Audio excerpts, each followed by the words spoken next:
வணக்கம் மக்களே, welcome to universe voice Tamil. ஜாதகத்தில் தான தர்மங்கள் செய்பவர்களே கண்டுபிடிக்கலாமா என்று கேட்டால் தாராளமாக கண்டுபிடிக்கலாம். ஒரு சிலருக்கு தானம் செய்யும் மனம் இருக்கும், ஆனால் பணம் இருக்காது.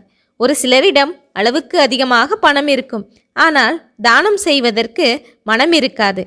மனமும் பணமும் இணைந்து யாருக்கு இருக்கின்றதோ அவர்கள்தான் தான தர்மங்களை தடையின்றி செய்ய இயலும். தானம் செய்து புகழ்பெற்றவர்களில் முக்கியமானவர்களாக கர்ணனை புராணங்கள் முன்னிறுத்துகின்றது. அப்படி கலியுக கர்ணனாக ஒருவர் விளங்க வேண்டுமானால் ஜாதகத்தில் 9ஆம் இடத்தில் சுபகிரகம் இருக்க வேண்டும்.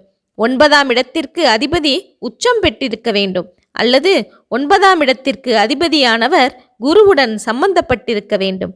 லக்னாதிபதியை 9ஆம் இடத்திற்கு அதிபதி பார்க்க வேண்டும். இப்படிப்பட்ட ஜாதக அமைப்பு கொண்டவர்கள் தங்குதடையின்றி தான தர்மம் செய்வார்கள்.